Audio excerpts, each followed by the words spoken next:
तो dear students, हम लोग पिछले क्लास में फंडामेंटल राइट्स शुरू किए थे और उसमें हम लोगों ने डिस्कस किया था कि फंडामेंटल राइट्स और नेचुरल राइट्स में क्या फ़र्क है,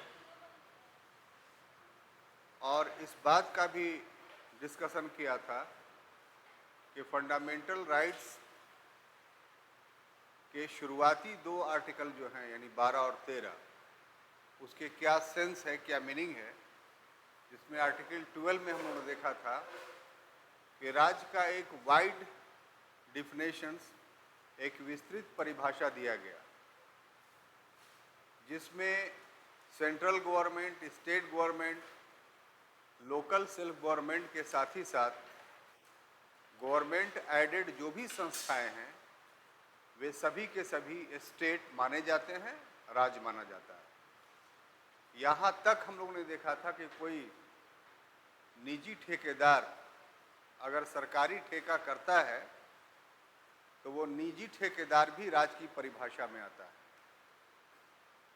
साथ ही साथ आर्टिकल 13 का डिस्क्रिप्शंस करते हुए हम लोगों ने अंतिम निर्णय लिया था कि जो अनुच्छेद 13 और 368 में विवाद था, यानी आर्टिकल 13 और 368, और विवाद ये था कि क्या संवैधानिक संशोधन किया जा सकता है मौलिक अधिकार में, फंडामेंटल राइट्स में। तो इसमें बहुत सारे केसेस को देखा था हम लोगों ने, और अंत में केशवानंद भारती 1973 के जो 13 जजेस बेंच था उसका फैसला आया कि हाँ किया जा सकता है, लेकिन संविधान के बेसिक स्ट्रक्चर्स में यानी आधारभूत संरचना में कोई संशोधन नहीं किया जा सकता है। तो यहाँ तक का हम लोगों का सफ़र पिछले क्लास में। अब इसके बाद आगे हम लोग देखेंगे फंडामेंटल राइट्स के कंसर्न में। तो एक तरीका तो ये है कि जितने प्रकार के फंडामेंटल राइट्स हैं वो पहले एक बार बता दिया जाए। तो हम समझते हैं कि वो आप पहले से सब लोग जानते होंगे और उसमें समय देना समय की बर्बादी है। इसलिए डायरेक्ट जो पढ़ाने का विधि है कि जो फंडामेंटल राइट्स हैं हम उस पर डायरेक्ट आए। तो उस कंटेक्स्ट में, उस परिवेश में एक इंट्रोडक्टरी बात हो जाए, और वो इंट्रोडक्टरी बात ये है कि जो इंडियन कॉन्स्टिट्यूशन है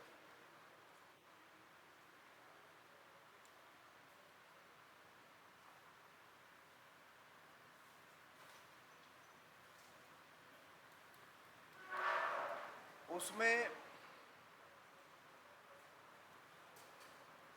बिगिनिंग में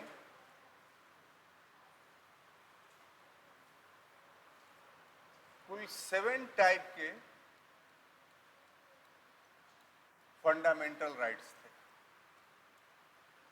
कुल 7 प्रकार का फंडामेंटल राइट्स हम लोग को दिया गया था, लेकिन 44th अमेंडमेंट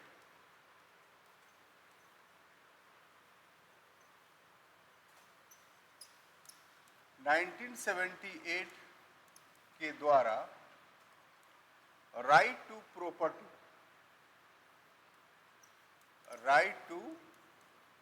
प्रॉपर्टी यानी संपत्ति के अधिकार को, जिसका वर्णन अनुच्छेद 9(1) F में था और साथ ही अनुच्छेद 31 में था। इस प्रॉपर्टी, राइट टू प्रॉपर्टी को कन्वर्ट कर दिया गया और ये अब एक लीगल राइट हो गया, यानी फंडामेंटल राइट्स नहीं हो गया, और इसका वर्णन 300 ए में किया गया। इस प्रकार से एट प्रेजेंट अगर देखा जाए, यानी वर्तमान समय में अगर देखा जाए, तो क्या है, तो हमारे पास 6 type of fundamental rights.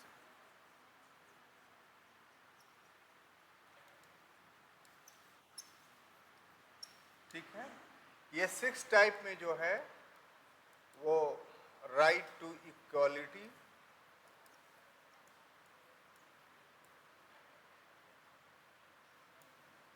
right to freedom,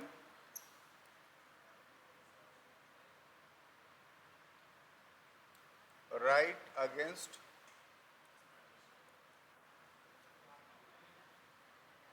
exploitations, और उसके बाद religious right,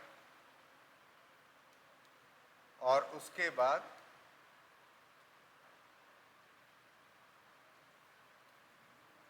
cultural and linguistic rights, और अंत में छठा है कॉन्स्टिट्यूशनल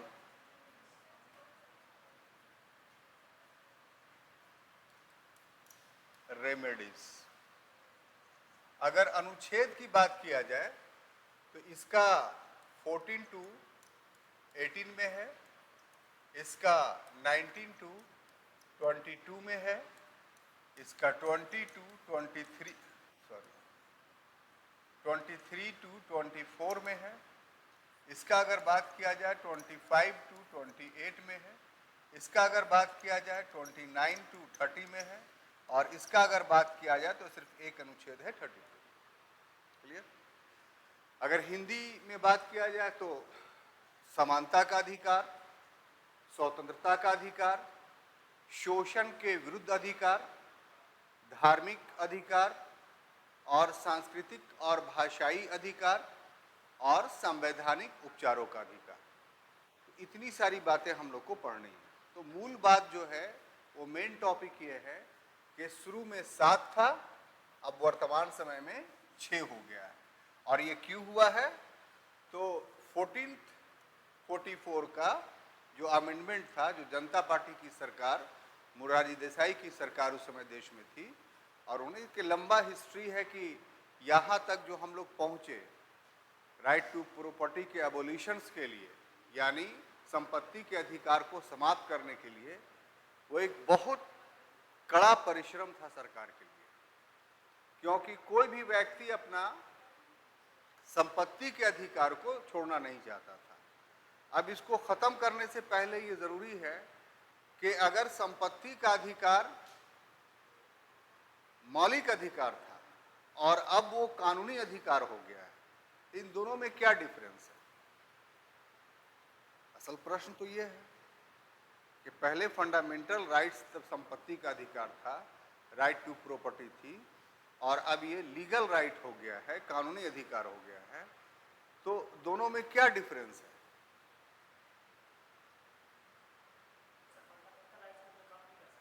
जी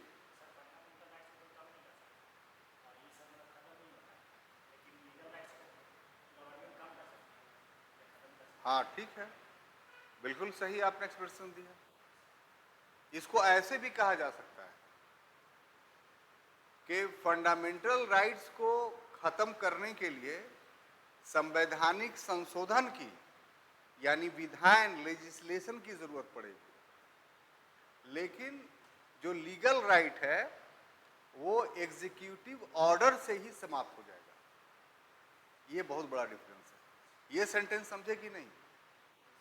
अगर ये फंडामेंटल राइट्स जब तक आपका था तो सरकार आपको इसको ऐसे समझा रहे हैं, समझिए आप, अगर सरकार आपकी प्रॉपर्टी को लेना चाह रही है, मान लिया जाए कि 5 एकड़ की प्रॉपर्टी है और सरकार कॉन्स्टिट्यूशनल प्रोविजंस के तहत जनहित में लेना चाह रही है, पब्लिक वेलफेयर में, मतलब एयरपोर्ट बनाएगी, रोड बनाएगी, कुछ भी जन सुविधा के लिए बनाएगी, और उसको आपका 5 एकड़ की भूमि लेना है।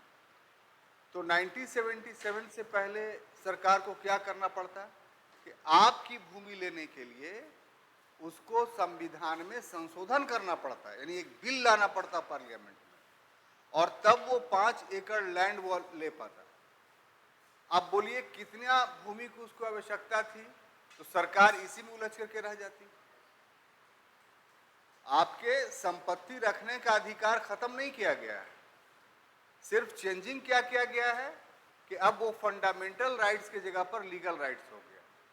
तो लीगल राइट्स को छीनने के लिए संसद में कोई बिल नहीं लाने की आवश्यकता होती है, बल्कि जो एग्जीक्यूटिव है यानी मिनिस्टर्स है, वो मिनिस्टर जो है वो अपने विभाग के तहत आपकी जमीन ले लेगा और आपको पैसा दे देगा। तो हम समझते हैं कि अब आप समझ गए कि फंडामेंटल राइट्स का में होना और लीगल राइट्स में उस राइट्स के होने का क्या डिफरेंस है। आप प्रॉपर्टी अभी भी रख सकते हैं, खरीद सकते हैं, बेच सकते हैं, लेकिन सरकार जब भी चाहेगी, सरकार means the body of executive, सरकार का कार्यपालकीय अंग, वो किसी भी समय क्षतिपूर्ति दे करके, धन दे करके आपको आपका ज़मीन जो है वो जनहित में, ये नहीं कि यूं ही ले लेगी, उसको प्रूव करना पड़ेगा कि हम इसका यूज़ जो है वो पब्लिक वेलफेयर में करेंगे। जैसे एग्जाम्पल के तौर पर पश्चिम बंगाल में कुछ साल पहले जब सीपीएम की सरकार थी, तो भट्टाचार्य जो उसके मुख्यमंत्री थे, उन्होंने क्या किया था कि सिंगूर एक जगह है, वहाँ के किसानों की ज़मीन ले ली, हाँ, और कहा कि हम इसको जन कल्याण में खर्च करेंगे, लेकिन ले करके टाटा को दे दी। नतीजा सिर्फ इस घटना के वजह से पूरी सरकार चली गई और ममता बनर्जी उसी सिंगूर घटना के वजह से सत्ता में आई थी। तो ये कोई छोटा मोटा मामला नहीं है, बहुत सेंसिटिव मुद्दा है।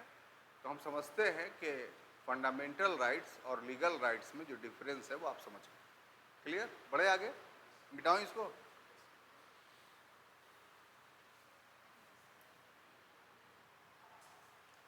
अब देखिए दूसरा जो शुरुआत करना चाहते हैं वो है राइट टू इक्वलिटी,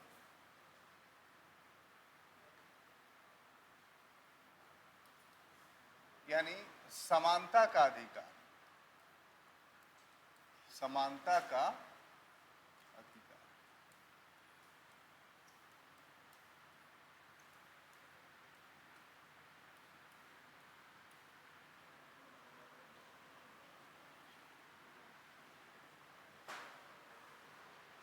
तो राइट टू इक्वलिटी के तहत कुल 5 प्रकार की इक्वलिटी आपको मिली, समानता मिला है। ये जो इक्वलिटी का राइट्स आपको मिला है कॉन्स्टिट्यूशन के द्वारा, ये सारे राइट्स में सबसे महत्वपूर्ण है, क्योंकि इक्वलिटी के एब्सेंस में, समानता की अनुपस्थिति में जो चीज जन्म लेती है वो स्वतंत्रता की समाप्ति जन्म लेती है, एंड ऑफ द लिबर्टी हो जाएगा, भाईचारा समाप्त हो जाएगा, अबोलिशंस ऑफ फ्रेटर्निटी यानी ब्रदरहुड खत्म हो जाएगा, और एक्सप्लॉयटेशन जन्म ले लेगा। ये बात हम यूं ही नहीं कह रहे हैं, बल्कि हिस्ट्रिकल एविडेंस है इसका कि पूरा मिडाइवल पीरियड को देख लीजिए, चाहे वो यूरोप हो या भारत हो, लोगों का जो राइट्स था वो कुछ था ही नहीं, बल्कि सभी लोग एक दास्ता की बेड़ी में बंधे हुए थे, और सिर्फ 5 से 10% लोग मनुष्य के रूप में जीवन व्यतीत कर रहे थे। भारत में तो हालात बहुत हद तक कुछ अच्छे थे, लेकिन यूरोप में का इतिहास अगर मिडिएवल पीरियड मध्यकालीन देखिएगा तो पूरी तरीके से एक दास्ता का युग था। लोग उत्पादन करते थे, लेकिन जो फ्यूड्स थे, सामंत थे, उनके सारे उत्पादन को हड़प लेते थे। ना उनके लिए शिक्षा की व्यवस्था थी, ना उनके लिए वस्त्र का व्यवस्था था, और न ही जीवन के उच्च आदर्श थे। एक पशुवत जीवन व्यतीत कर रहे थे, और ये सब चीज उसके लिए सिर्फ एक चीज जिम्मेदार था कि उन लोगों को इक्वलिटी शब्द का ज्ञान ही नहीं था। मानसिक रूप से मेंटली वो लोग ये सोचते थे कि जो मेनर हैं, जो फ्यूड्स हैं, जो मेनर में रहते हैं, मेनर उस भवन को कहते थे जहाँ सामंत रहते थे, वो ऊंचाई पर होता था, उसकी फौज होती थी और वहीं से पूरा खेत को अपना देखता था। तो ये जो मेनर है भवन, इसमें जो व्यक्ति फ्यूड्स रहता है वो हमारी तरह नहीं है, हमसे श्रेष्ठ है। ये मेंटली उसमें भर दिया गया था। जो परिस्थितियां थी, जो सरकमस्टांसेस था, उस सरकमस्टांसेस ने उसके दिमाग में ये बात भर दी कि बोथ आर नॉट इक्वल, हम लोग समान नहीं हैं। हालांकि गौर से देखा जाए कि प्राकृतिक रूप से क्या था, तो सभी मनुष्य समान थे, लेकिन सांसारिक रूप से एक विचारधारा लोगों के दिमाग में बैठा दी गई दोनों पक्षों में कि हम लोग 95% 5% के समान नहीं हैं और 5% 95% के समान नहीं है। तो इस समानता की अनुपस्थिति के कारण, एब्सेंस ऑफ इक्वलिटी के कारण, वो 95% लोग एक्सप्लॉयटेशंस के शिकार हो गए। सारा काम वो कर रहे थे, उत्पादन सब वो कर रहे थे, लेकिन उस उत्पादन का उपभोग, कंजम्पशन ऑफ प्रोडक्शन कौन कर रहा था? तो फ्यूड्स कर रहा था, सामंत कर रहा था। अब देखिए सवाल पैदा होता है कि क्या ये व्यवस्था अच्छी थी? एक क्वेश्चन है। तो इसका जवाब आप ठंडे दिल से सोचेंगे तो बोलेंगे नहीं, व्यवस्था अच्छी नहीं थी। क्यों? क्योंकि ऐसी व्यवस्था से मोबिलिटी ऑफ इकोनॉमी खत्म हो गई थी। अर्थव्यवस्था में जो गतिशीलता होनी चाहिए था वो समाप्त हो गया था। कोई इन्वेंशंस नहीं हो रहा था, कोई ट्रेड नहीं हो रहा था, बस उतने ही चीज का उत्पादन हो रहा था जितने चीज से लोग जीवित रह सकते थे। यानी development of society, development of economy, development of culture, ये सारा का सारा समाप्त हो चुका था। तो ऐसी स्थिति में तो एक जड़ यानी रिजिड सिस्टम ने जन्म ले लिया, इसमें कोई डेवलपमेंट संभव ही नहीं था। तो अगर ह्यूमन डेवलपमेंट करना चाहता है तो ह्यूमन का जो सरकमस्टांसेस है उसको डेवलप करना पड़ेगा। जैसे उसको सोशली अपलिफ्ट होना पड़ेगा, उसको इकोनॉमिकली अपलिफ्ट होना पड़ेगा, उसको कल्चरली अपलिफ्ट होना पड़ेगा, और ये upliftment he mobility of country या मोबिलिटी ऑफ सोसाइटी या मोबिलिटी ऑफ इकोनॉमी कहलाती है। और ये सबके हित में है, ऐसा नहीं किसी एक के हित में। इसलिए डेवलपमेंट के लिए इक्वलिटी बहुत इंपॉर्टेंट है, बराबरी बहुत ही जरूरी है। और अगर ये बराबरी नहीं हो तो फिर डेवलपमेंट नहीं रुक जाएगा। तो इतना ऊंचाइयों पर पहुंच करके कहीं आपका विचार ये तो नहीं हो गया कि हम अपने शरीर के अंगों को भी बराबर कर लें? तो चलिए उंगली काट लेते हैं, तो थोड़ा ऊपर नीचे हो गया। तो ये 5 उंगलियां इस बात को प्रमाणित करती हैं कि इक्वलिटी एप्रोप्रिएट होना चाहिए, युक्ति युक्त होना चाहिए।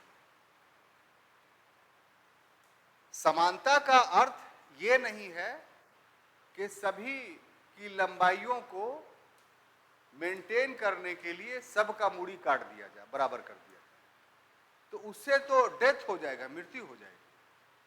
तो फिर समानता का उपयोग करने वाला व्यक्ति ही नहीं रहेगा।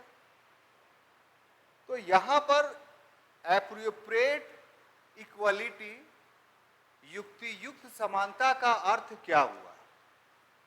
वो अर्थ ये हुआ कि समान परिवेश में लोगों को समान समानता दी जाए। ये समान परिवेश में, इक्वल सरकमस्टांसेस में, इक्वल लिबर्टी ही रियल लिबर्टी है।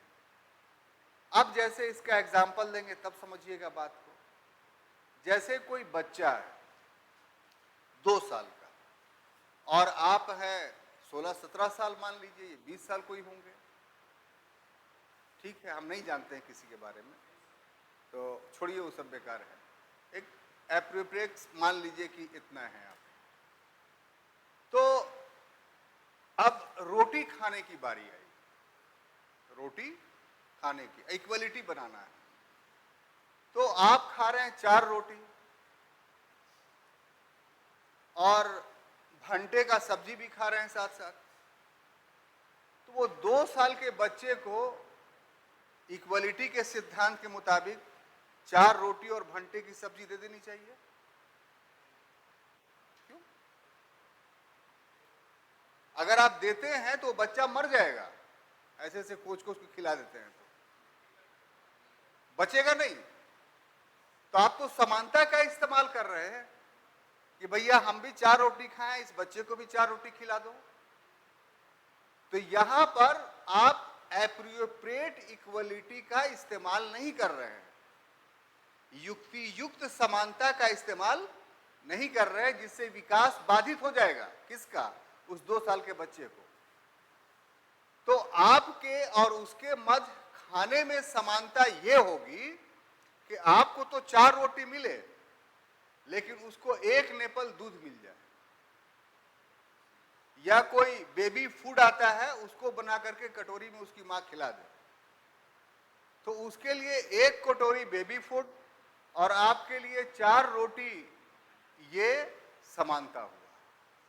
हम समझते हैं कि युक्ति युक्त समानता, एप्रोप्रिएट इक्वलिटी को आप समझ गए होंगे। ये बताना इसलिए हमें जरूरी था कि अब जो पढ़ाने जा रहे हैं उसमें आपका मानसिक रूप से समानता का ये अर्थ अपने पास रखना काफी जरूरी है, नहीं तो फिर अर्थ का अनर्थ हो जाएगा।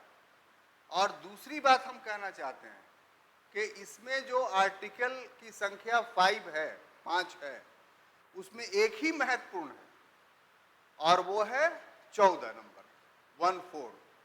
बाकी 15, 16 जो है वो इसी का एक्सप्लेनेशन है,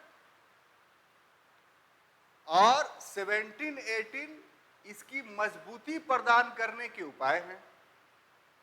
तो ऐसा नहीं समझिए कि पांचों आर्टिकल अलग अलग है। पांचों आर्टिकल में एक ही आर्टिकल काफी महत्वपूर्ण है और वो है 14, हम साबित करेंगे उसको। और बाकी जो 15 और 16 है वो उसी का सब पार्ट है। अगर वो नहीं भी लिखा जाता तो उसकी बातें 14 में ही लिखनी पड़ती। और इसको मजबूती प्रदान करने के लिए 17 और 18 जोड़ा गया कि 17 और 18 में जो प्रोविजंस है वो ऐसा सोशल इविल था कि उसके रहते हुए सोशल इक्वलिटी संभव ही नहीं था। तो 2 बातें आपके दिमाग में दी हमने। पहली बात क्या दी कि इक्वलिटी का मीनिंग्स क्या होता है, एप्रोप्रिएट। और दूसरी बात यह है कि पांचों अलग अलग नहीं है, बल्कि 5 में एक महत्वपूर्ण है, 2 उसके अंग हैं और 2 उसके जो है बाजू हैं, यानी शक्ति है। तो इस कंटेक्स्ट में आपको देखना है। तो अब शुरू करते हैं। तो इसमें सबसे पहला जो है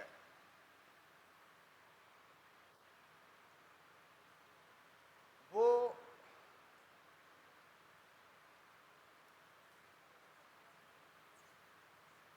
राइट टू इक्वलिटी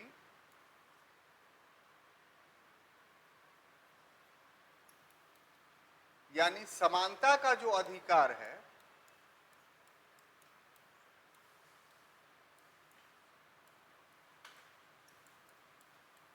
इसका प्रोविजंस किसमें है? तो इसका प्रावधान अनुच्छेद 14 में। तो समानता का जहां तक प्रश्न है तो इसके 2 रूप आपको देखने को मिलते हैं। कितने? 2। एक रूप जो इसका होगा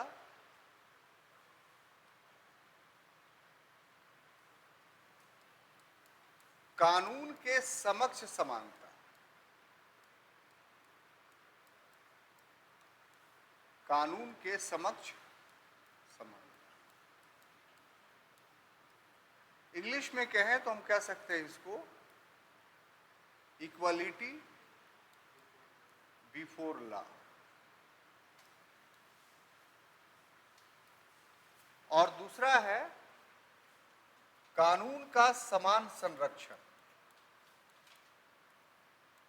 कानून का समान संरक्षण, इसको अगर इंग्लिश कहें तो इक्वल प्रोटेक्शंस ऑफ लॉ।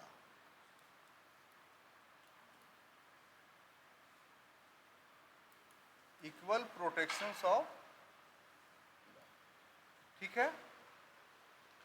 यानी यदि हम राइट टू इक्वलिटी की बात करते हैं तो राजनीतिक रूप से पॉलिटिकली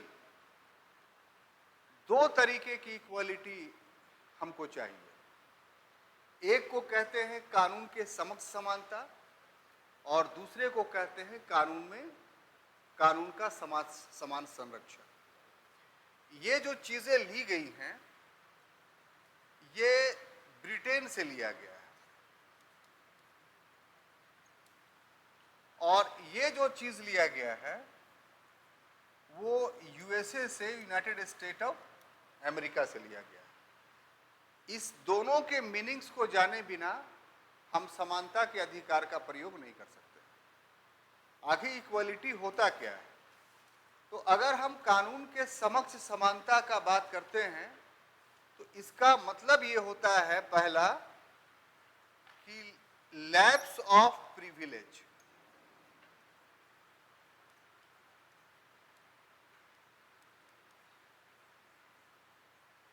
यानी विशेषाधिकार का अभाव।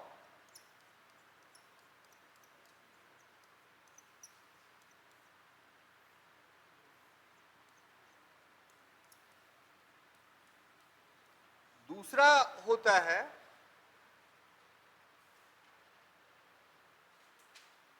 कि लैप्स ऑफ डिस्क्रिमिनेशन,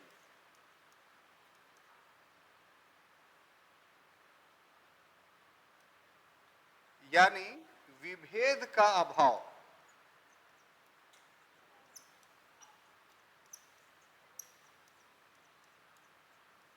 और तीसरा होता है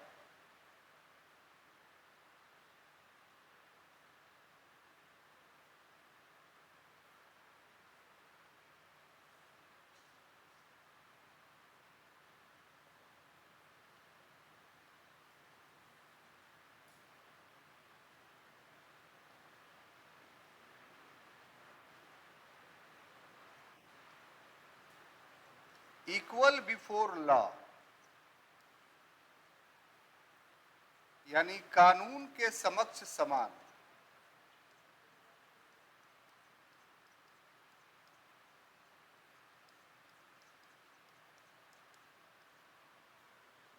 कानून के समक्ष समानता का ये तीन अर्थ है, ठीक है।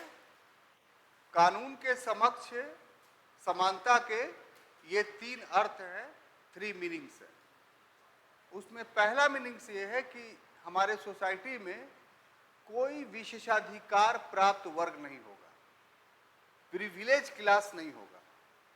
यहां पर प्रिविलेज क्लास के मीनिंग्स क्या है, विशेषाधिकार प्राप्त वर्ग के मीनिंग क्या है? तो इसको जी वो एससी और एसटी और ओबीसी प्रिविलेज क्लास है। बहुत सेंसिटिव मुद्दा है, वैसे मत किया कीजिए। हाँ बोलिए ना, पूरा राइट से आपको बोलने का। ठीक है, आप अपने बात को रखिएगा। इसीलिए हम पहले वो वाला बात युक्ति युक्त समानता शब्द आपको समझाएं। ये मसला उठने वाला था क्लास में, समझ गए? अब आपको समझ में आ रहा है कि शुरू में इतना लंबा चौड़ा तकरीर हम क्यों किया। बहुत कठिन है इसको समझना। आपका बहुत बहुत थैंक्स कि आपने हमारा साथ दिया इस बात को समझाने में।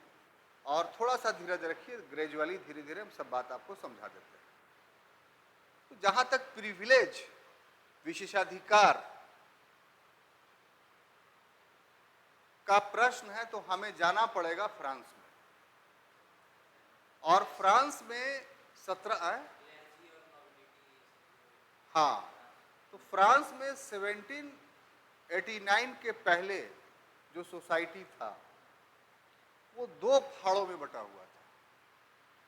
एक वर्ग था प्रिविलेज क्लास, विशेषाधिकार वर्ग, जिसमें पादरी और कुलीन यानी सामंत वर्ग शामिल थे। दूसरा नॉन प्रिविलेज क्लास, असुविधा प्राप्त वर्ग था, जिसके अंतर्गत किसान, मजदूर, व्यापारी ये सब थे। मध्यम वर्ग का उदय हुआ था, उसको भी आप इसी में मानिए, क्योंकि ये ना होता तो क्रांति ना होती। अब देखिए दोनों में डिफरेंस क्या था। तो फ्रांस की 95% भूमि प्रिविलेज क्लास के पास थी और 5% भूमि नॉन प्रिविलेज क्लास के पास थी। क्लियर? प्रिविलेज क्लास की आबादी 5% थी और नॉन प्रिविलेज क्लास की आबादी 95% थी। प्रिविलेज क्लास के पास सारा आय चला आता था और नॉन प्रिविलेज क्लास के पास कोई इनकम नहीं। प्रिविलेज क्लास कोई टैक्स नहीं देता था। नॉन प्रिविलेज क्लास पर सिर्फ पॉलिटिकल टैक्स ही नहीं बल्कि टाइथ नामक रिलीजियस टैक्स भी उसको देना पड़ता था। तो ये संरचना थी वहां की सोसाइटी की। अब नतीजा क्या हुआ कि पूरा सोसाइटी एक रिजिड सोसाइटी में, एक जड़ समाज में कन्वर्ट कर गया था, जिसमें कोई भी मोबिलिटी नहीं थी, कोई सुधार, कोई विकास नहीं हो रहा था।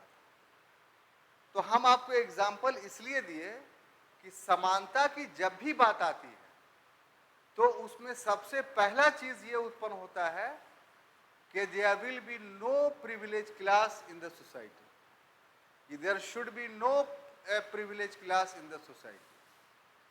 सोसाइटी में कोई सुविधा प्राप्त वर्ग नहीं होना चाहिए। अगर जैसे ही होता है वैसे ही वो समाज में समानता चली जाती है, वो असमान हो जाता है। देखिए ये सब क्लास लेना बहुत टफ है और बहुत संभल संभल करके बोलना पड़ता है, बहुत सारी बातें समझानी पड़ती है। और अगर इसको हम बहुत एलोबरेट करके नहीं पढ़ाएं तो फिर आप सिविल सर्विस की तैयारी नहीं कर पाएंगे। तो इस दो प्रकार की मजबूरी को सामने रख करके हम क्लास ले रहे हैं। आपसे उम्मीद है कि आप हमारा कोऑपरेट करेंगे। तो कानून के समक्ष समानता का क्या पहला मीनिंग्स होगा कि कोई प्रिविलेज क्लास नहीं होगा, यानी प्रिविलेज क्लास की अनुपस्थिति होगी, एब्सेंस होगा, तभी समानता एस्टैब्लिश्ड हो सकती है। दूसरा, डिस्क्रिमिनेशंस नहीं होना चाहिए, यानी ऊंच नीच अमीर गरीब की भावना नहीं होनी चाहिए। अगर ऊंच नीच अमीर गरीब की भावना हो जाएगी तो फिर वहां से समानता लोप कर जाएगा। उस सोसाइटी से आप समानता की उम्मीद नहीं कर सकते। तो फिर एक प्रश्न उठता है कि क्या यह संभव है कि सोसाइटी से गरीबी को खत्म कर दिया जाए? हर देश में, चाहे वो अमेरिका ही क्यों नहीं हो, अपने सरकमस्टांसेस में वहां भी कुछ लोग गरीब हैं। गरीबी का आधार हर जगह अलग अलग है। जो इंडिया में लोग हैं और अपने आप को धनी समझते हैं, विकसित देशों से अगर उनका कंपैरिजन कीजिएगा तो वहां की तुलना में वो निर्धन है। जैसे इसको ऐसे समझिए कि गांव देहात में कोई लड़का आदमी रह रहा है और वो थोड़ा एक जींस पैंट और टी शर्ट पहन लिया तो वहां का अमीर कहला गया, और उसको अगर टाउन में ले आइए तो वो टाउन का लफुआ बोलिएगा आप, गांव का धनाढ़ व्यक्ति बोल सकते हैं। या दूसरे शब्दों में, गांव में किसी के पास जो है वो मान लिया जाए 1 बीघा जमीन है और शहर में एक आदमी के पास 1 ही कट्ठा जमीन है, लेकिन वैल्यू के हिसाब से उसका 1 बीघा मुकाबला नहीं करेगा इसके 1 कट्ठे का, इसलिए इसका रेट अलग है। तो इसलिए ऊंच नीच जो है वो परिवेश के अनुसार डिपेंड करता है। तो ये हमेशा रहेगा। कोई ये कहता है कि अमीरी गरीबी खत्म हो जाएगी तो व्यवहारिक रूप से प्रैक्टिकली गलत बात बोलता है। अमीर हमेशा रहेंगे, गरीब भी हमेशा रहेगा, और इसलिए रहेगा कि इसी से मोबिलिटी बनती है।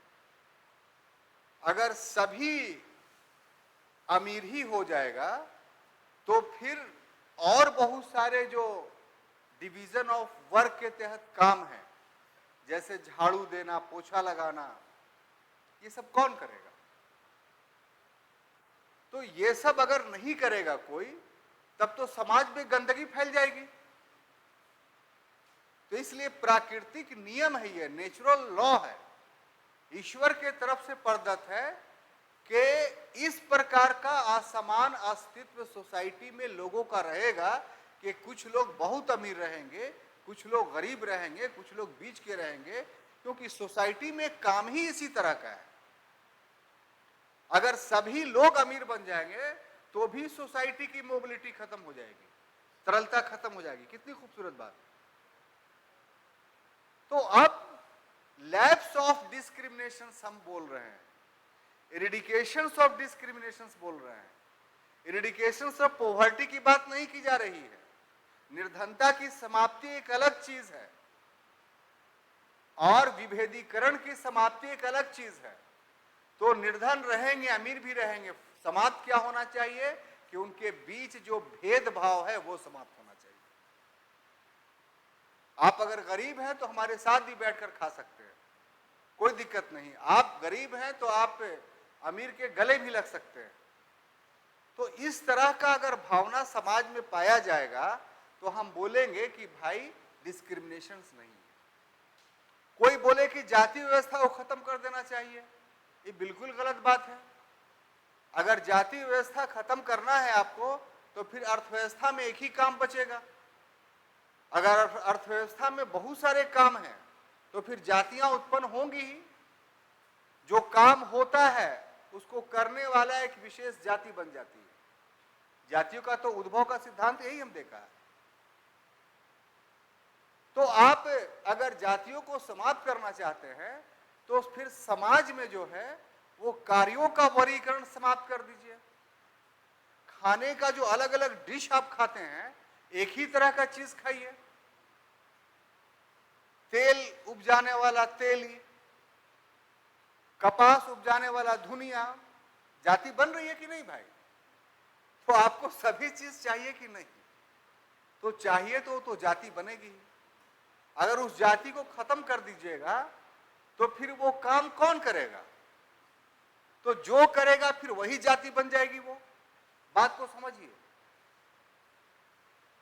तो इसलिए कास्ट सिस्टम्स के खिलाफ जो लोग भाषण देते हैं वो अव्यवहारिक, इम्प्रैक्टिकल बात करते हैं, या दूसरे शब्दों में कहिए कि समाज विरोधी बात करते हैं। होना यह चाहिए कि डिस्क्रिमिनेशन इन सोसाइटी समाप्त होना चाहिए। हमारे लिए झाड़ू लगाने वाला ही भी उतना ही महत्वपूर्ण है जितना आईएएस की कुर्सी पर बैठने वाला एक ऑफिसर महत्वपूर्ण है। ये चेंज इन मेंटेलिटी होना चाहिए। हम भाई पढ़ाते हैं तो हम, मेरी जाति टीचर होगी, आप हमको डॉक्टर कैसे बना दीजिएगा? तो जो काम करता है उससे जातियों का उद्भव होता है। तो यहां पर डिस्क्रिमिनेशन का अर्थ जो है वो ये लीजिएगा कि ऊंच नीच का फर्क खत्म नहीं करना है, बल्कि ऊंच नीच के बीच में जो विभेद है, जो अस्पृश्य समझने का विभेद है, जो अनटचेबल समझने का विभेद है, वो खत्म होना चाहिए। और दूसरा, चाहे आप प्राइम मिनिस्टर्स हो, चाहे आप भंगी हो, कानून के दृष्टि में बोथ आर इक्वल। ये हमारा कॉन्स्टिट्यूशन का आर्टिकल नंबर 14 कहता है। कोई कंफ्यूजन्स? अब आ जाइए, इसमें कानून का समान संरक्षण, प्रोटेक्शंस, इसमें सीधी सी बात है कि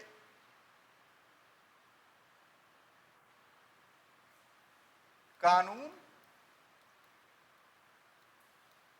सभी को समान संरक्षण देगा,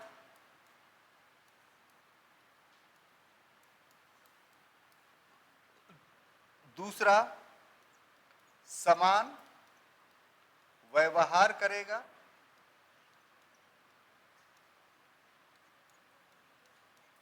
और तीसरा समान अवसर देगा।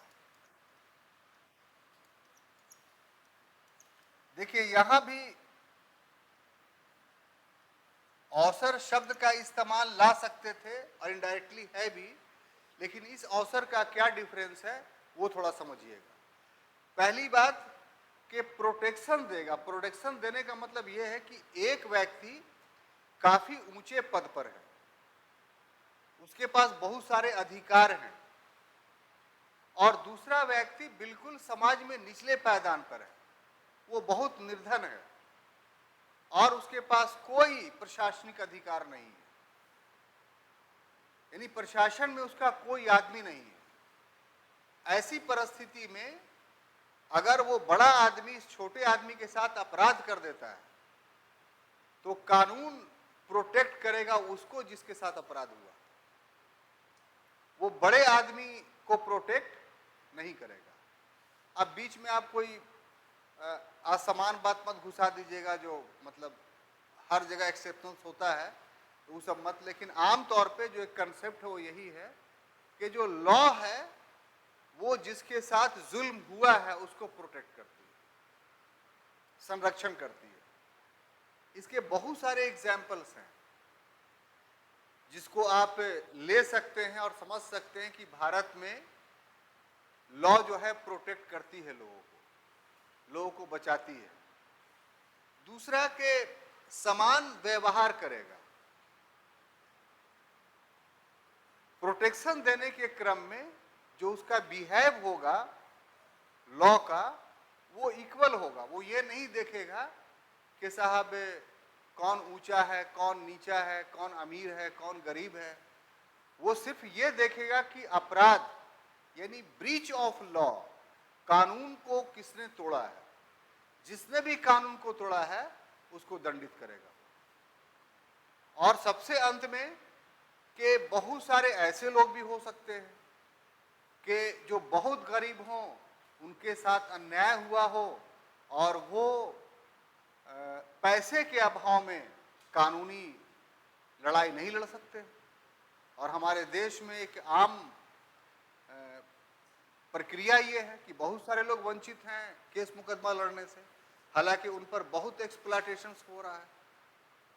तो उसका भी ये संविधान व्यवस्था करता है। और कहाँ 39A में उसमें क्या है, निशुल्क विधिक सहायता। अब ये जो निशुल्क फ्री लीगल एड का सिस्टम आया है, पहले ये डीपीएसपी में था, अब ये आपका फंडामेंटल राइट्स हो गया है।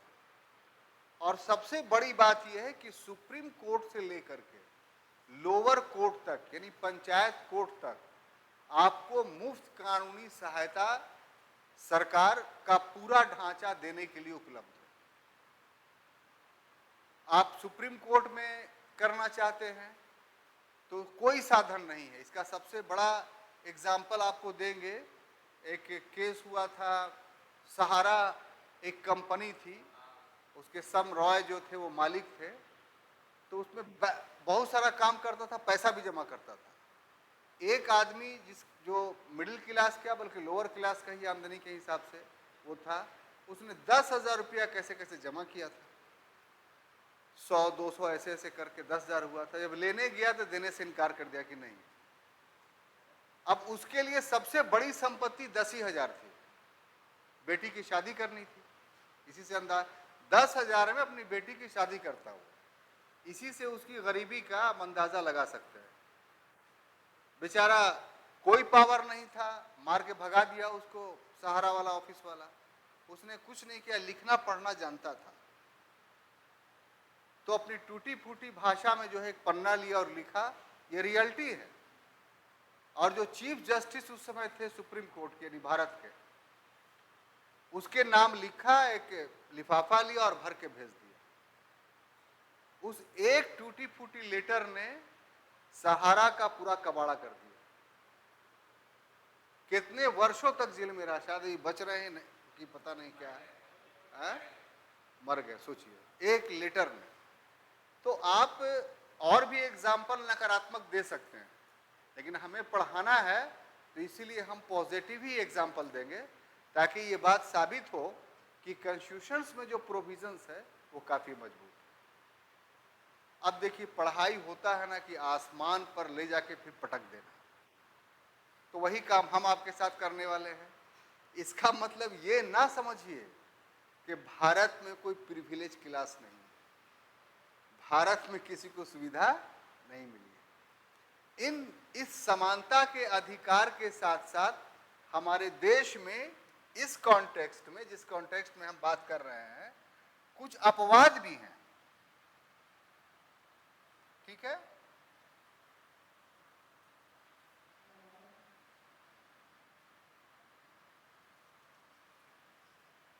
तो उन अपवादों को, यानी राइट टू इक्वलिटी पढ़े ना भाई, इतनी सारी बात हो गई, सारी बातें आप समझ गए। अब अपवाद है,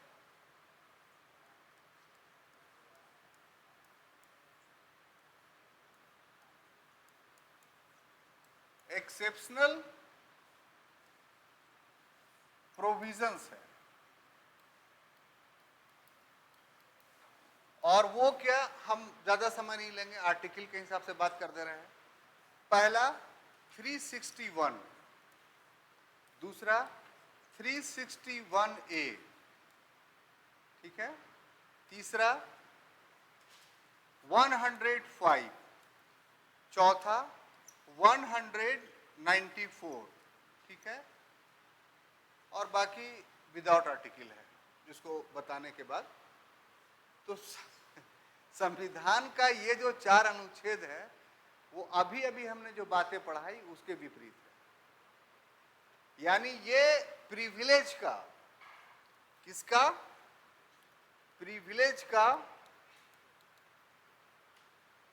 यानी विशेषाधिकार का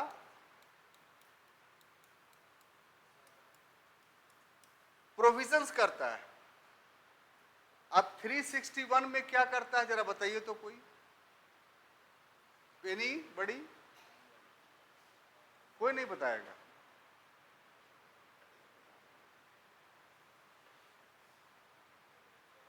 नहीं, बोलिए। हाँ, वेरी गुड। राष्ट्रपति और राज्यपाल को इस अनुच्छेद के तहत जो है विशेषाधिकार है, प्रिविलेज। किसको किसको, प्रेसिडेंट और गवर्नर। अब बात समझ में आई क्या क्या है, कि इन दोनों को अपने कार्यालय के काम के संबंध में कोई मुकदमा नहीं किया जा सकता। अपने ऑफिस में कोई भी काम करता हो, ये बात को समझिए, तो उस ऑफिस में किए गए काम के लिए, मतलब कागजी काम, कोई ऑर्डर, आदेश कुछ भी देता हो, तो उसके काम को आप चुनौती नहीं दे सकते हैं न्यायालय में। बात समझ में आई। दूसरा, कि उस पर पद पर रहते हुए कोई क्रिमिनल ऑफेंस नहीं चला सकते हैं।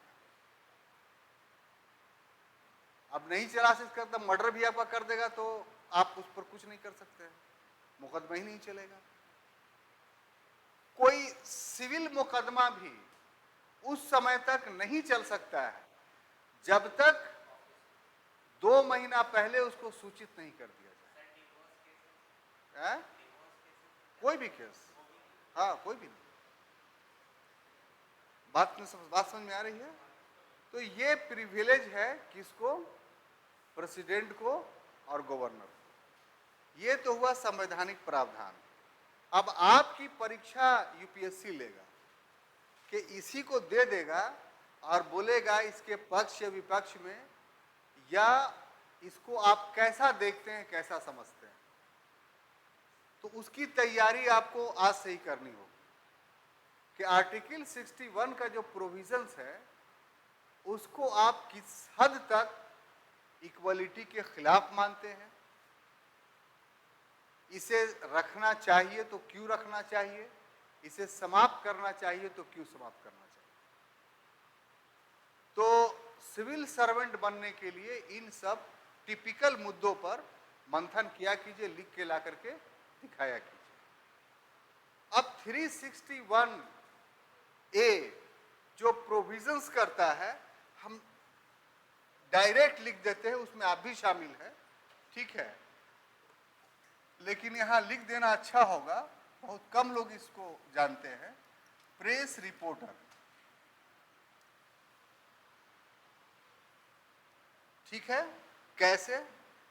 प्रेस की स्वतंत्रता का बखान जब भी क्वेश्चन आएगा तो आप बोलिएगा क्या, आर्टिकल 19(1) का ए, यानी अनुच्छेद 19 का खंड ए का उपखंड 1, इसी में प्रेस की स्वतंत्रता का बहुत बड़ा प्रोविजन है सर, है, आप गलत नहीं बोल रहे हैं, लेकिन उसके साथ साथ यहां भी प्रोविजन है।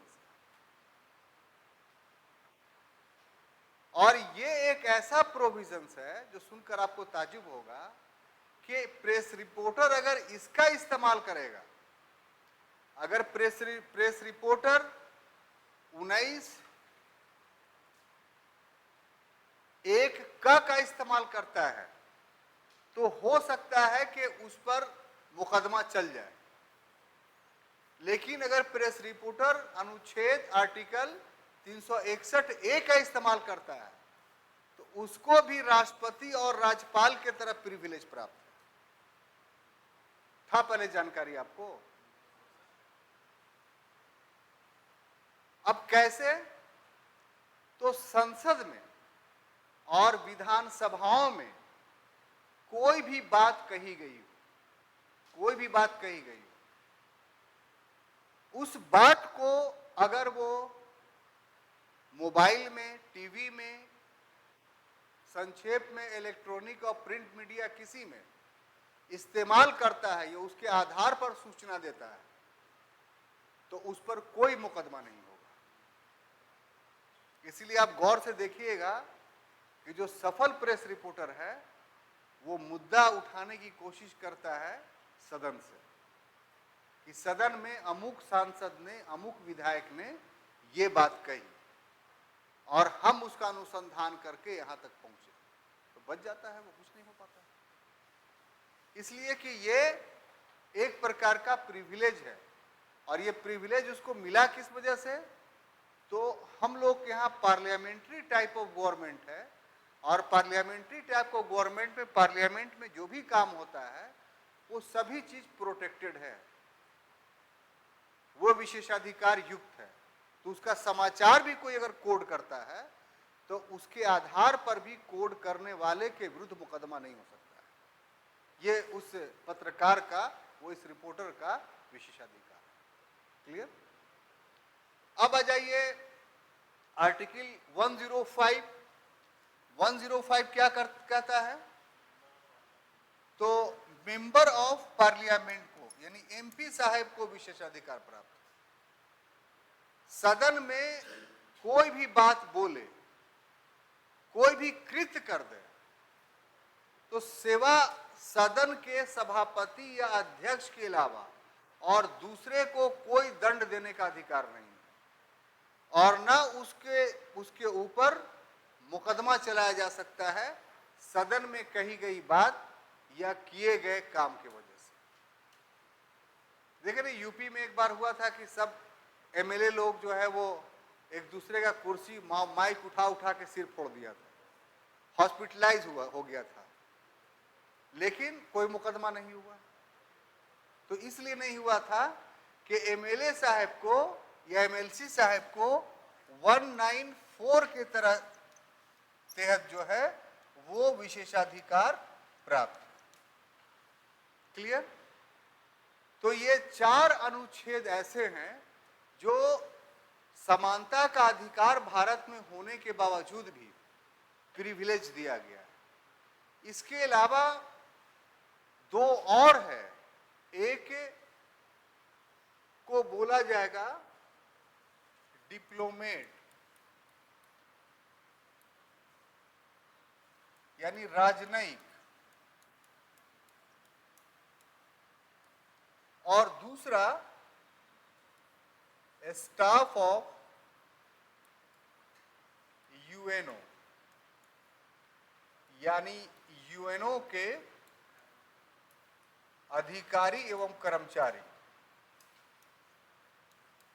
अधिकारी एवं कर्मचारी, यानी ये भारत में रह रहे हैं ये दो वर्ग के लोग, यानी किसी भी देश का राजदूत है, एम्बेसडर है, वो भारत में रह रहा है, उसके कर्मचारी हैं, उसकी एम्बेसी है, तो वो कोई अपराध करता है तो उसकी गिरफ्तारी भारत में नहीं हो सकती।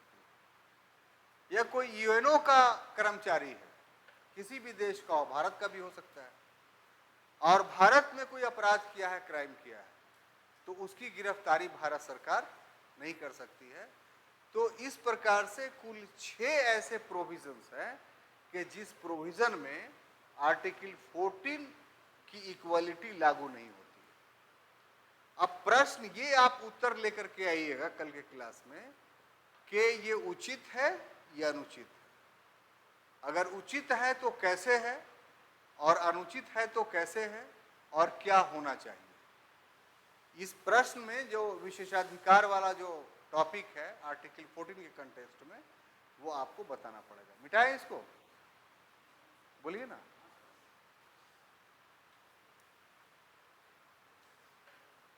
अब देखिए साहब, अगला जो है वो तो पहला नंबर का था। दूसरा नंबर का जो चीज है वो धर्म, मूल वंश,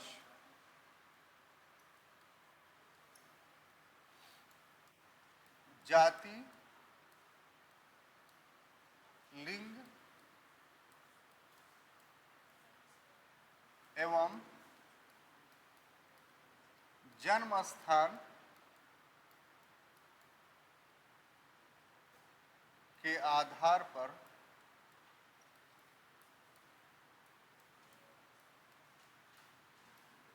विभेद का प्रतिषेध, विभेद का प्रतिषेध।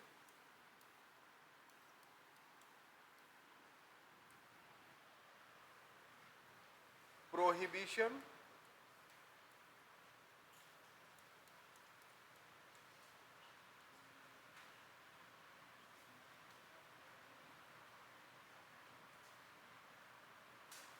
of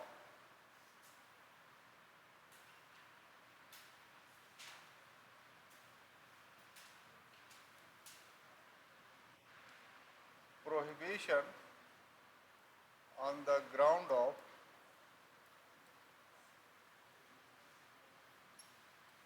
religion, races, caste, sex and place of birth, place of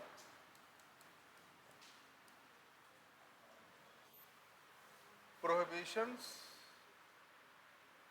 of discrimination, discriminations। तो ये आर्टिकल जो है वो 15 में इसका प्रोविजंस किया गया है, और अभी अभी हमने आपको बताया कि ये एक्चुअली में कोई अलग अनुच्छेद नहीं है, बल्कि अनुच्छेद 14 का ही एक भाग है, एक पार्ट है।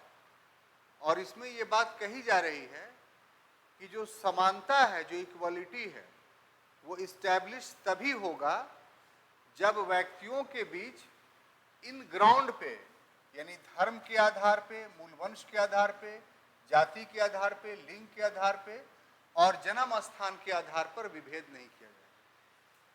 इसमें 2 शब्द काफी महत्वपूर्ण है। अगर इसको देखिएगा तो विभेद यानी डिस्क्रिमिनेशन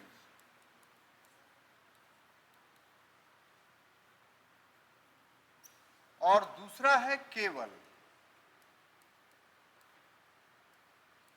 यानी वनली। तो इसका मतलब ये हुआ कि इन पांचों के अतिरिक्त दूसरे आधार पर विभेद किया जा सकता है। अच्छा, एक महत्वपूर्ण बात यह भी है कि 14 ऐसा फंडामेंटल राइट्स है जो सभी को प्राप्त है, यानी नागरिक, सिटीजन्स और नॉन सिटीजन्स दोनों को। लेकिन यहां क्या है कि ये जो राइट्स है वो ओनली सिटीजन्स को प्राप्त है। इसका मतलब क्या है कि जो सिटीजन्स नहीं हैं उनके साथ हम इस ग्राउंड पे भेद कर सकते हैं, रिलीजन, रेसेस, कास्ट और सेक्स और जन्म स्थान, बर्थ प्लेस के आधार पर। हम बता सकते हैं कि ऐसा प्रोविजंस, ऐसा प्रावधान क्यों किया गया, ये राइट्स फॉरेनर को क्यों नहीं दिया गया? बोलिए।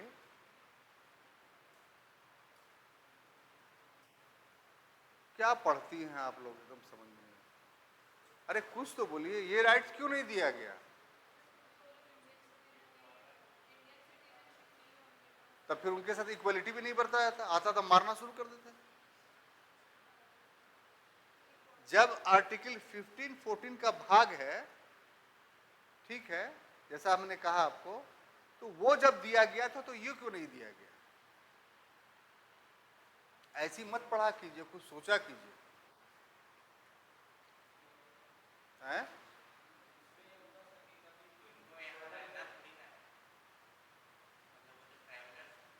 हाँ ठीक है, लेकिन जितना दिन रहेंगे उतना कुछ आफत कर सकते हैं ना। तो फिर कुछ, हाँ बोलिए ना। हैं?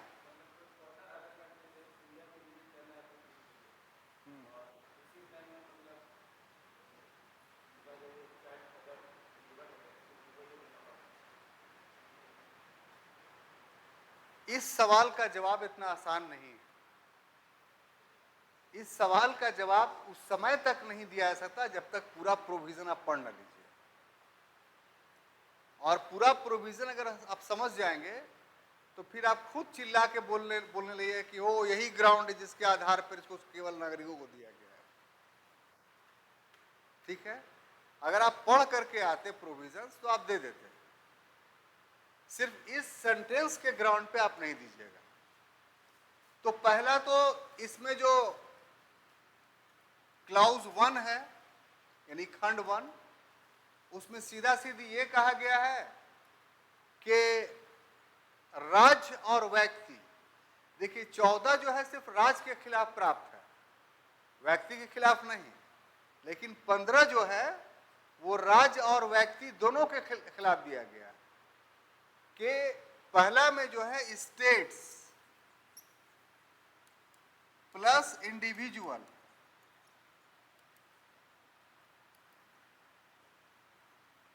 यानी राज्य और व्यक्ति कोई भी न ही किसी के साथ धर्म के आधार पर, न ही उसके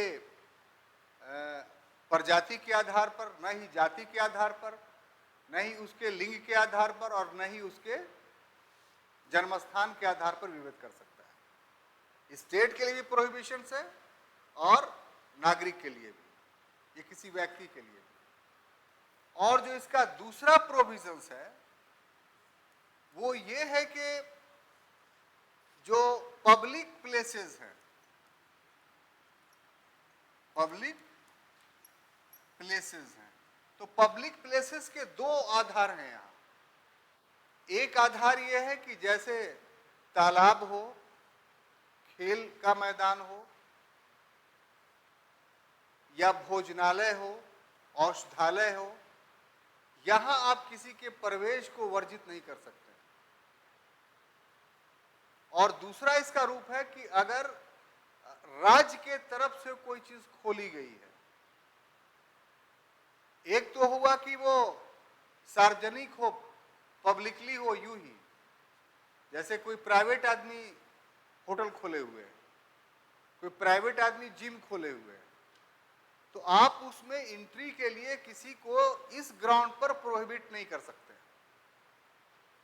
और दूसरा इसका पक्ष ये है खंड 2 का कि सरकार के तरफ से कोई संस्था बनी हुई है, जैसे मान लिया कोई स्कूल बना हुआ है, कोई हॉस्पिटल बना हुआ है, कोई पार्क बना हुआ है, कोई कुआं बना हुआ है, तो आप वहां भी उसके इस्तेमाल से किसी को प्रोहिबिट नहीं कर सकते।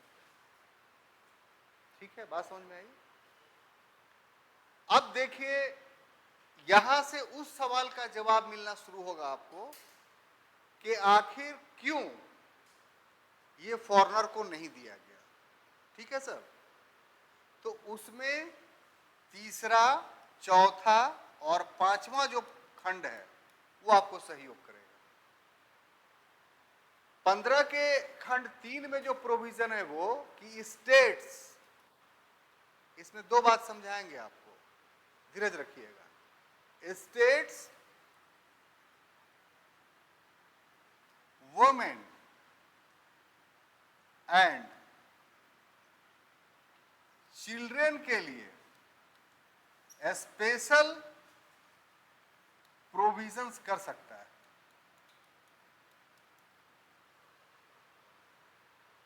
भैया अभी बताया गया कि लिंग के आधार पर विभेद नहीं है, तो यहां तो लिंग के आधार पर विभेद कर दिया गया है। कोई जवाब आपके पास? अभी हम ही ना पढ़ाया आपको कि 15 क्या कह रहा है कि सेक्स के आधार पे कोई विभेद नहीं होगा, लिंग के आधार पे कोई विभेद नहीं होता है। लेकिन इसका थर्ड प्रोविजन कर रहा है कि नहीं, वुमेन एंड चिल्ड्रन को के लिए स्पेशल प्रोविजंस किया जा सकता है। तो काहेला एक में बोले थे कि नहीं करना है। हाँ, तो आपको बताना होगा कि इसको शब्दों, जो आप लोग बोलते हैं, हम जो बोलते हैं कितना सुंदर सेंटेंस, उस पर आप लोग उपहास पता नहीं क्या क्या करते हैं। अब आपको ये बोलने का राज समझ में आ रहा है कि सुंदर सेंटेंस के माध्यम से ही इतने बड़े बड़े समस्याओं की व्याख्या की जा सकती है। तो बोलिए सुंदर सेंटेंस। भाई ये दोनों एक दूसरे के विपरीत हो रहा है कि नहीं, अगेंस्ट है कि नहीं? क्लॉज नंबर 3 क्लॉज नंबर 1 के अगेंस्ट है कि नहीं? तो फिर ये क्या बात हुई? ये तो द्वंद्वात्मक ड्युअलिस्टिक थॉट है, जिसका एक्सप्लेनेशन आपको देना चाहिए। बोलिए, सोचिए, हम ऐसे नहीं पढ़ाएंगे।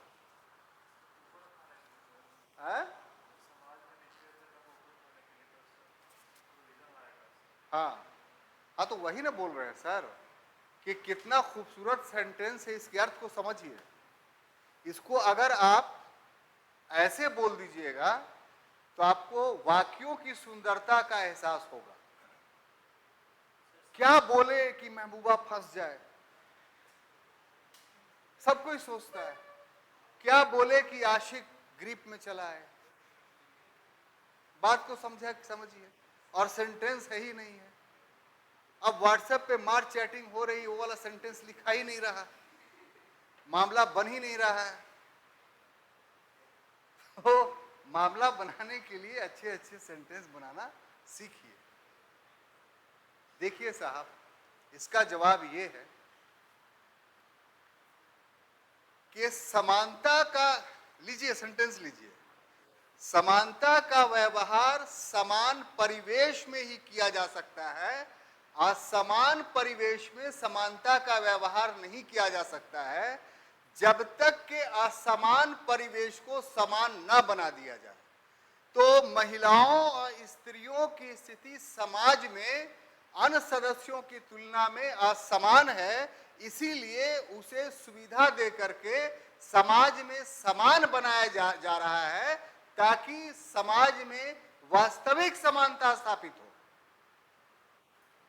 अब बोलिए, ये सुंदर पैराग्राफ है कि नहीं? और पूरा समझ गए आप? फिर से एक बार सुन लीजिए। समानता तभी आएगी जब असमानता नहीं हो। महिलाओं और बच्चों का जो स्टेटस है, जो स्थिति है हमारे समाज में, वो असमान है, अनइक्वल है, पॉलिटिकली, सोशली, इकोनॉमिकली।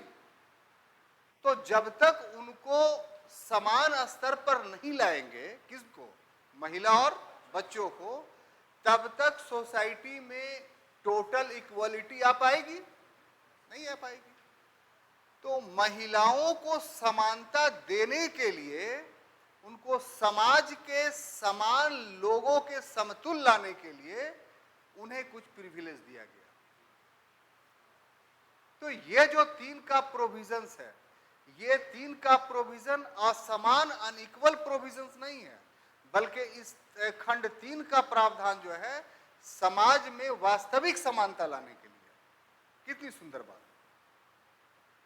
तो अब आपका दिमाग ठंडा हो गया, अब कोई दिक्कत नहीं है।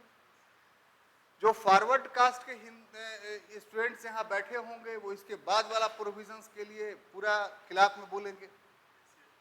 हाँ, ठीक है, लेकिन उनको पहले ही ये सेंटेंस दे दिए, थोड़ा मध्यम हो जाएंगे कि नहीं मामला ये है, तब तो ठीक है। देखिए, चीजों को नहीं जानने से खुद अपना ही नुकसान होता है, खून जलता है आदमी का। और चीज जब जान लेता है आदमी, कॉन्स्टिट्यूशन पढ़ना कितना जरूरी है, ये हमने शुरू में बताया था कि बिना इसके फ्रेटर्निटी नहीं सोसाइटी में एस्टेब्लिश्ड होगी, भाईचारा बन ही नहीं सकता है। और लड़ाई दोनों पक्षों के लिए सही नहीं है, दोनों का खून जलता है, कुछ जले या ना जले। और सबसे बड़ा है, आप दुनिया में जितना भी काम करते हो अपना ब्लड को बनाने के लिए करते हो, चाहे खाते हो, पीते हो, घूमते हो, कुछ भी करते हो, और वही लास्ट में आपका डिक्रीज करने लगे तो आपकी नीति गलत है ना भाई। तो आइए अपनी नीतियों को सही करते हैं। इसमें जो प्रोविजंस है वो SC plus ST plus OBC, इसके लिए स्पेशल प्रोविजंस, जो इसके लिए प्रोविजंस है वो उसी के लिए स्पेशल प्रोविजन। इस पर भी वही नियम लागू होगा कि ये भी समाज में असमान है, तो उनको समान बनाने के लिए इनको विशेषाधिकार दिया गया है। क्लियर, कोई समझाने की जरूरत नहीं है। और यहां 5 में SC plus ST plus OBC को जो है वो एडमिशंस में प्रिविलेज दिया गया है। कहां एडमिशन में? वो चाहे प्राइमरी स्कूल हो, चाहे एमबीबीएस वाला हो या एमबीए वाला हो, कहीं भी हो। तो इस तरीके से अब आप देखिए 2 बातें कि ये जो भी प्रोविजन है 1 से लेके 5 खंड तक, उससे रियली इक्वालिटी एस्टैब्लिश्ड होगी। पहली बात तो क्लियर हो गया। दूसरा, जो शुरू में हमने आपसे सवाल किया था कि इसके विदेशियों को क्यों नहीं दिया गया, तो अब आप बताइए कि इसका जवाब क्या होगा।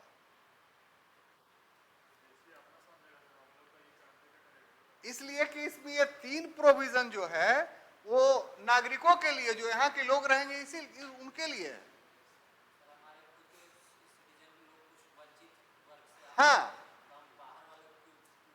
नहीं तो वो इस कैटेगरीज में आ ही नहीं ना रहे हैं। बाहर वाले लोग को हम एससी कह सकते हैं, एसटी कह सकते हैं, ओबीसी कह सकते हैं, नहीं कह सकते हैं। तो जब नहीं कह सकते हैं तो उनको ये अधिकार कैसे दे देंगे? ये एससी एसटी ओबीसी का कहना भारतीय कॉन्टेक्स्ट में लागू होता है। यहां इसके लिए 341 आर्टिकल है जिसमें सूचियां दी गई हैं, लिस्ट दिया गया है, और उसमें एससी एसटी का जो है वर्णन है। उसमें फॉरेनर नहीं आते हैं, इसलिए आर्टिकल 15 जो है उनको नहीं दिया गया। क्लियर? मिटाऊं?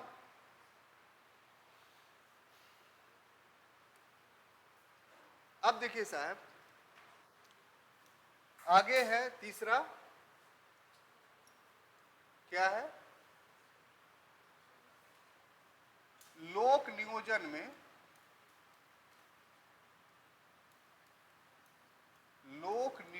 में अवसर की समानता।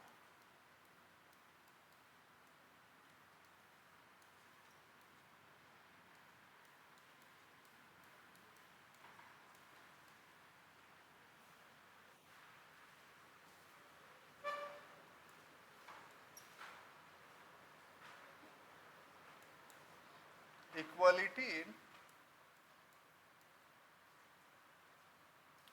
Public services.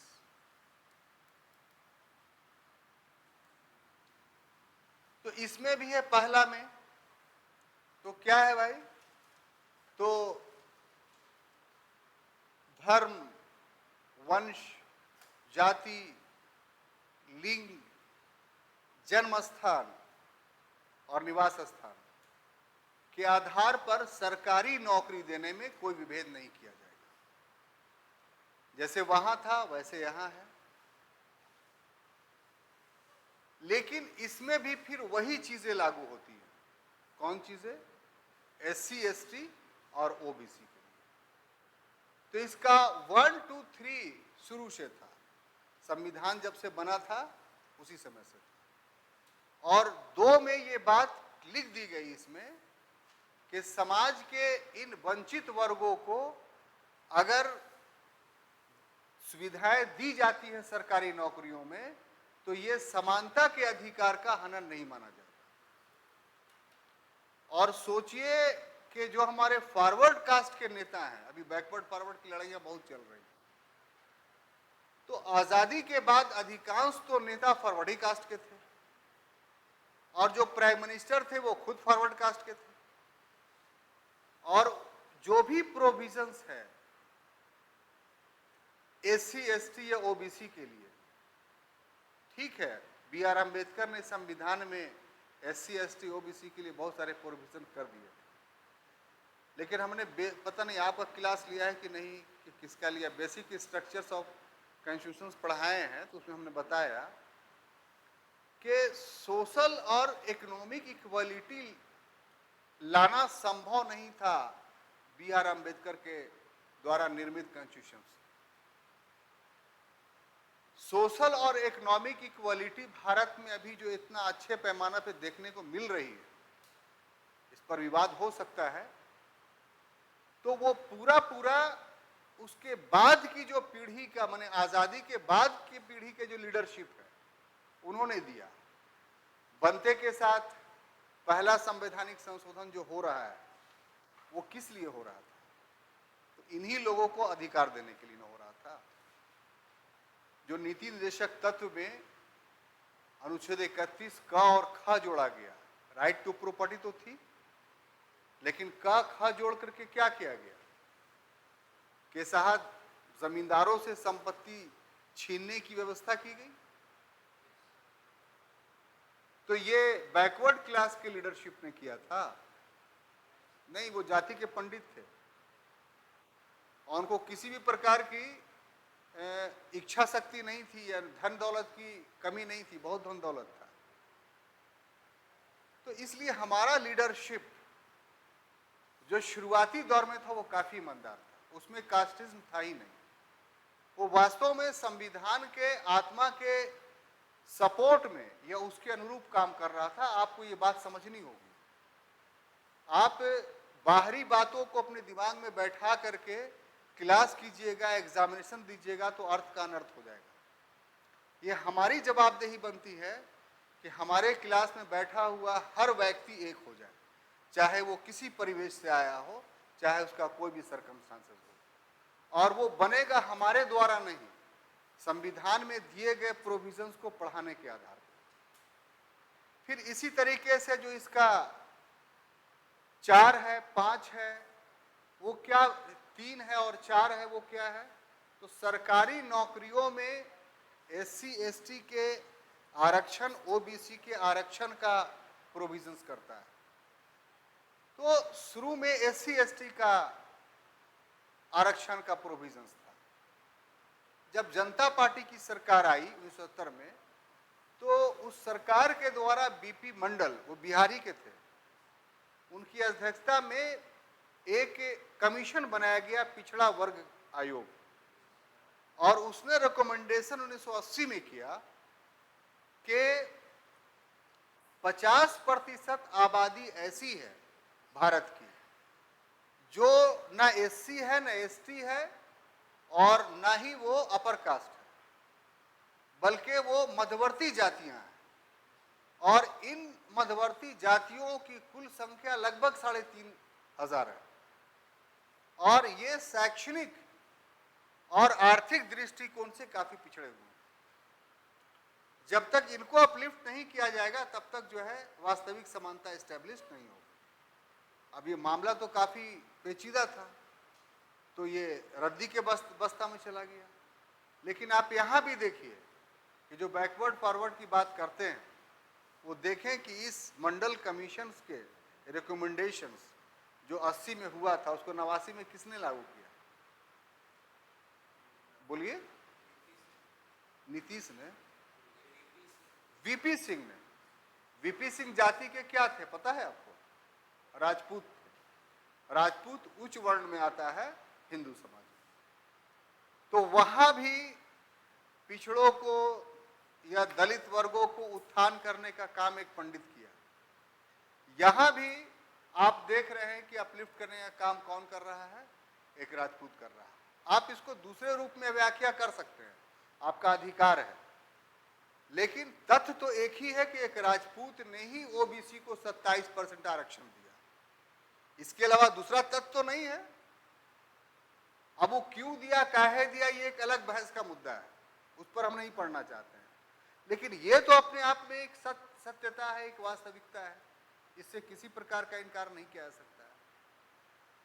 तो इस प्रकार से फिर इंदिरा साहनी नामक एक केस हुआ 1993 में, और वी नरसिम्हा राव की जब सरकार आई, यानी वीपी सिंह की सरकार चली गई इसी मुद्दे के वजह से, मंडल कमीशन के वजह से, तो पीवी पामुलपति वेंकट नरसिम्हा राव की सरकार आती है और इन्होंने उसमें चेंजिंग किया कुछ कि ठीक है 27% आरक्षण ओबीसी को दिया जाए, लेकिन साथ ही साथ 10% ईडब्ल्यूएस का आरक्षण दिया जाए। इकोनॉमिकली वीकर सेक्शंस जो अपर कास्ट के होंगे उनको 10%। मुकदमा हो गया सुप्रीम कोर्ट में, Indira Sahni versus government of India या इंडियन यूनियन कह लीजिए, उसमें मुकदमा हुआ।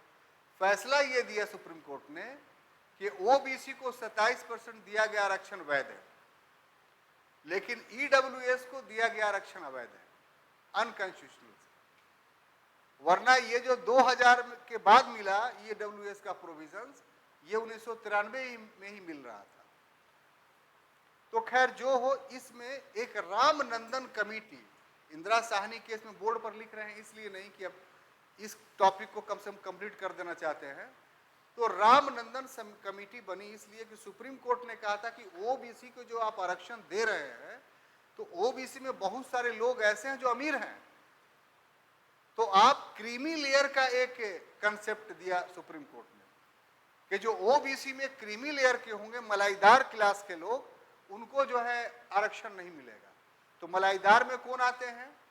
जितने मतलब कि ऊंचे पदधारी हैं, फर्स्ट सेकंड क्लास के ऑफिसर्स, प्रोफेसर्स, वकील, बड़े बड़े बिजनेसमैन, दिस दैट, और वर्तमान समय में जिनकी आय 6 लाख रुपया है वार्षिक, या शहर में जो है मकान है उनका अपना 200 गज का, सॉरी 100 गज का, या शहर के बाहर गैर निगमीय क्षेत्र में 200 गज का मकान है, गांव में 1000 गज का मकान है, तो ऐसे लोग मलाईदार माने जाएंगे और उनको आरक्षण नहीं मिलेगा। ये नियम दोनों पर लागू होगा, ईडब्ल्यूएस पर भी और ओबीसी पर भी। क्लियर? तो इस तरीके से आरक्षण का वर्तमान कॉन्टेक्स्ट जो है वो उभर करके सामने आया और बना। अब 2 आर्टिकल और हैं, एक 4था और दूसरा 5वां। चौथा क्या है? 17 और 5वां क्या है? 18। आपको बताया था शुरू में ही कि ये सशक्त बनाने का 14 का साधन है। तो हमारा देश एक बहुत बड़ी चीज से गुजर रहा था और वो था अनटचेबिलिटी,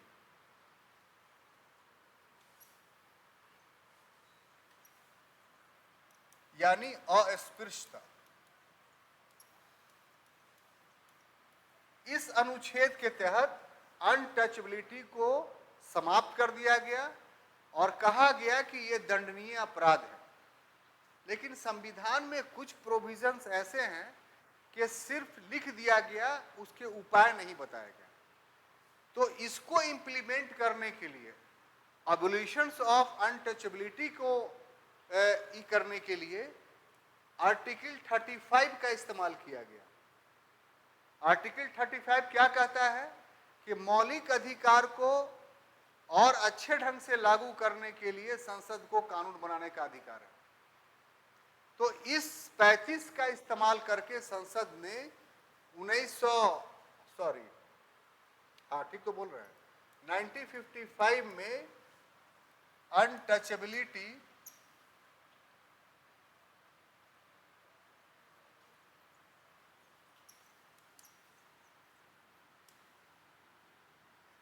इरिडिकेशन एक्ट बनाया, यानी अस्पृश्यता उन्मूलन अधिनियम, और इसमें प्रोविजंस किया गया दंड का, लेकिन बहुत काफी कम दंड था। तो इसी एक्ट को 1976 में, कितना 1976 में इसका नाम चेंज कर दिया गया और चेंज करके कहा गया सिविल राइट एक्ट, नागरिक अधिकार अधिनियम 1955। और अब इसमें कड़े प्रावधान कर दिए गए। कड़े प्रावधान के तहत कि 6 वर्ष की सजा हो सकती है, 20,000 रुपया जुर्माना भी हो सकता है। अब सबसे बड़ी बात यह है कि अनटचेबल है कौन? तो न ही कॉन्स्टिट्यूशन में अनटचेबल को परिभाषित किया गया है और न ही इस एक्ट में अनटचेबल को परिभाषित किया गया है। मजे की बात यह है, तो किसको अनटचेबल कहा जाए, किसको अस्पृश्य कहा जाए?